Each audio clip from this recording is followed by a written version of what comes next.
Para você que é novo aqui, esse vídeo é para te mostrar que implementar a leitura da Bíblia no seu dia a dia é muito mais fácil do que você imagina. É por isso que a gente está fazendo essa série de vídeos lendo o livro de Tiago e hoje a gente vai ler o capítulo 3. São só 5 capítulos, então dá para você assistir essa série toda e desbloquear aí esse medo seu de começar a ler a Bíblia ou de voltar a ler a Bíblia. Pega aí sua Bíblia, marca texto, papel e caneta que a gente vai começar. Na tela vai estar passando para vocês aí o roteirinho do nosso devocional que você pode tirar print para usar todos os dias que você quiser. A gente sempre começa o nosso momento de devocional louvando a Deus. E louvar a Deus, falar para Ele o que Ele é para você, não serve para Deus, porque, como vocês sabem, Deus não precisa do nosso louvor. É a gente que precisa louvar a Deus para lembrar sempre com quem a gente está falando. Depois que você lembrou com quem você está falando, aí sim você consegue entender o poder da oração. Como eu costumo fazer, o dia que eu tô gravando esse vídeo é dia 5, então hoje a gente vai usar um pedacinho do Salmo 5 para louvar a Deus. Cronômetro na tela, deixa eu arrumar o meu aqui também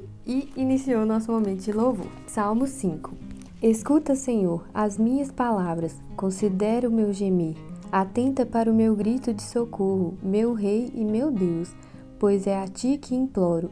De manhã ouve, Senhor, o meu clamor, de manhã te apresento a minha oração e aguardo com esperança. Tu não és um Deus que tenha prazer na injustiça. Contigo o mal não pode habitar. Os arrogantes não são aceitos na tua presença. Odeias todos os que praticam o mal. Destróis os mentirosos, os assassinos e os traiçoeiros. O Senhor detesta. Eu, porém, pelo teu grande amor, entrarei em tua casa, com temor me inclinarei para o teu santo templo. Conduze-me, Senhor, na tua justiça, por causa dos meus inimigos. Aplane o teu caminho diante de mim. E vamos para o verso 11 para a gente finalizar. Alegrem-se, porém, todos os que se refugiam em ti. Cantem sempre de alegria. Estende sobre eles a tua proteção. Em ti exultem os que amam o teu nome. Pois tu, Senhor, abençoas o justo, o teu favor o protege como um escudo. Já vou escrever aqui então o Salmo 5 que eu usei para louvar a Deus. Chegou a hora de ter gratidão aí no seu coração pelas coisas que Deus fez. Fala aí ou anota o que Deus fez de bom para você esses dias.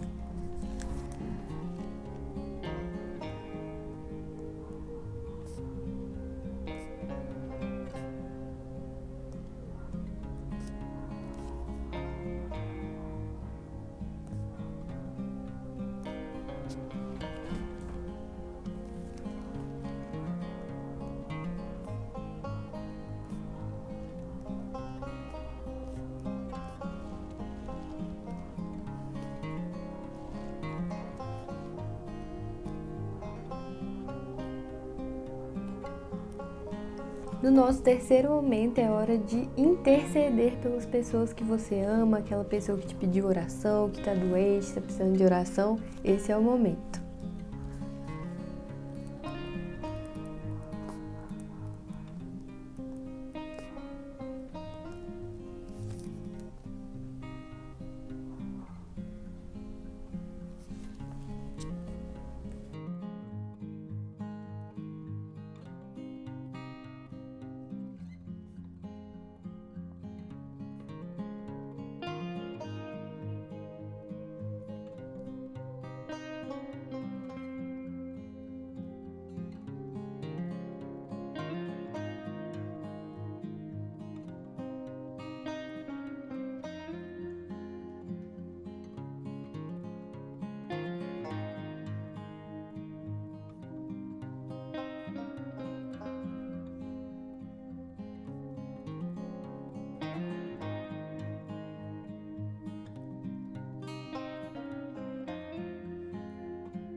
Agora é a hora de pedir perdão a Deus.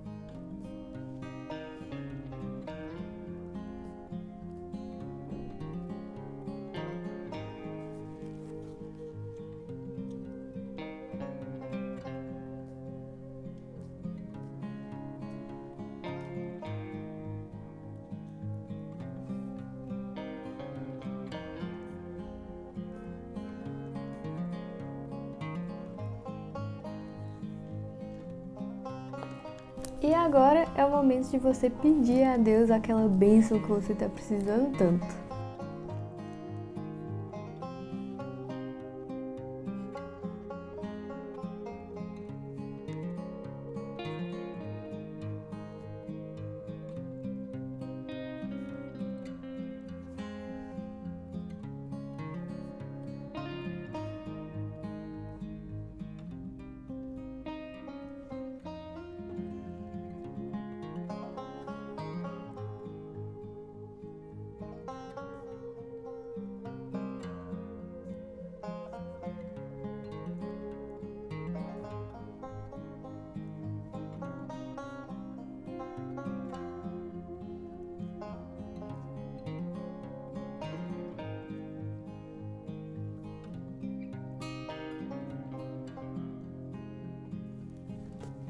Pega sua Bíblia de novo aí, a gente vai lá pro livro de Tiago, que é mais pro finalzinho da Bíblia, e eu acho muito importante que você realmente pegue a sua Bíblia mesmo. Se você não tem uma Bíblia, vai na internet, abre aí no seu computador para você acompanhar a leitura junto, para esse vídeo atingir o objetivo que é fazer você depois fazer os seus devocionais sozinho, desbloquear aí o seu medo de pegar sua Bíblia sozinho e ler. A gente está no nosso terceiro vídeo da série, então hoje a gente vai ler Tiago, capítulo 3, e depois vamos ter uns minutinhos aí para eu comentar com vocês o que me chamou a atenção desse texto. E lembra que se alguma coisa te chamou a atenção que eu não falei, você pode ficar super à vontade para comentar aqui embaixo e compartilhar com a gente o que você aprendeu, que aí a gente vai se sentir ainda mais fazendo um estudo juntos. Tiago, capítulo 3. Meus irmãos, não sejam muitos de vocês mestres, pois vocês sabem que nós, os que ensinamos, seremos julgados com maior rigor. Todos tropeçamos de muitas maneiras. Se alguém não tropeça no falar, tal homem é perfeito, sendo também capaz de dominar todo o seu corpo. Quando colocamos freios na boca dos cavalos para que eles nos obedeçam, podemos controlar o animal todo. Tomem também como exemplo os navios. Embora sejam tão grandes e impelidos por fortes ventos, são dirigidos por um leme muito pequeno, conforme a vontade do piloto. Semelhantemente, a língua é um pequeno órgão do corpo, mas se vangloria de grandes coisas.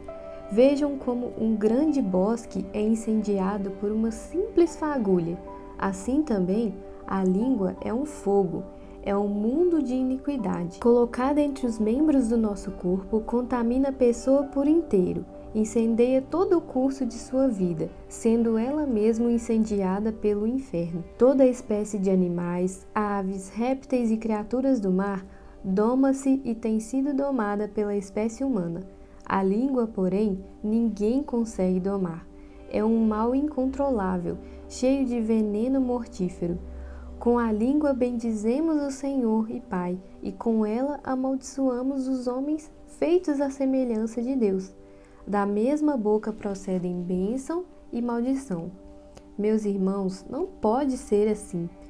Acaso pode sair água doce e água amarga da mesma fonte? Meus irmãos, pode uma figueira produzir azeitonas ou uma videira figos? Da mesma forma, uma fonte de água salgada não pode produzir água doce. Quem é sábio e tem entendimento entre vocês? Que o demonstre por seu bom procedimento, mediante obras praticadas com humildade que provém da sabedoria. Contudo, se vocês abrigam no coração inveja amarga e ambição egoísta, não se gloriem disso, nem neguem a verdade. Esse tipo de sabedoria não vem dos céus, mas é terrena. Não é espiritual, mas é demoníaca. Pois onde há inveja e ambição egoísta, aí há confusão e toda espécie de males. Mas a sabedoria que vem do alto é, antes de tudo, pura, depois pacífica, amável, compreensiva, cheia de misericórdia e de bons frutos, imparcial e sincera. O fruto da justiça semeia-se em paz para os pacificadores. E vou até circular uma palavra aqui, que eu quero comentar no final, e conectar com o estudo que a gente fez do capítulo 2, que que eu não tinha reparado ela antes. Por isso que ler a Bíblia, gente, é infinito. Você começa a ler, eu já tinha marcado aqui várias coisas, agora eu pensei em outras coisas ainda. Então é assim. Vamos lá. Primeiro ponto que eu anotei aqui foi primeiro falando que as pessoas, olha, não sejam mestres, porque os mestres serão mais cobrados. E às vezes a gente vê lá uma pessoa pregando na frente daquele monte de gente, ensinando e tudo mais, e a gente fala assim, nossa Deus, eu queria muito ser assim, me ajuda a saber pregar e tudo mais. E Tiago tá alertando a gente que quem é mestre, quem se coloca como mestre para ensinar, será muito mais cobrado. Isso serve para mim também, porque eu decidi criar esse canal e eu tô aqui ensinando para vocês aquilo que eu aprendi da Bíblia. E é muito sério que eu estude a Bíblia realmente, estude aquilo que eu quero falar para vocês, porque eu vou ser muito mais cobrada a partir do momento que eu decidi ensinar. E outra coisa importante que isso me lembra, e é esse o objetivo desses devocionais, é que você por si mesmo, estude a sua Bíblia, para que você não seja enganado por esses mestres que falam mentiras sobre a palavra de Deus, e aí como você não tem os seus próprios critérios, não estuda por si mesmo, você acaba acreditando. Então é muito sério que você crie esse hábito de você mesmo ler a sua Bíblia. É muito bom que a gente tenha um mestre, um professor, alguém nos ensinando, mas é bom também que a gente tenha o nosso próprio senso crítico para filtrar se aquilo que aquela pessoa falou é realmente aquilo que você leu aí na sua Bíblia, no seu dia a dia. Outra palavra que eu não tinha circulado é a palavra perfeito, que está aqui no versículo 2, onde fala assim, se alguém não tropeça no falar, tal homem é perfeito, sendo também capaz de dominar todo o seu corpo. E é engraçado pensar isso, né? Que o que impede a gente de ter um procedimento perfeito é o que a gente fala. Porque pode acontecer da pessoa falar uma coisa e não fazer o que ela fala, ou ela fazer alguma coisa e falar o contrário do que ela faz. Já percebeu? Então o que a gente fala pode estragar tudo de todo jeito. E nesse capítulo todo, ele vem trabalhando essa questão da fala e mostrando pra gente como que a nossa língua controla o nosso corpo todo. Ele dá exemplo aqui do cavalo, né, que ele é controlado, que os freios ficam na boca dele. Depois ele dá exemplo também do navio, que um navio, mesmo sendo enorme, gigantesco, ele é controlado por um leme pequenininho. Ele dá também o exemplo de uma floresta, né, um bosque lindo, maravilhoso.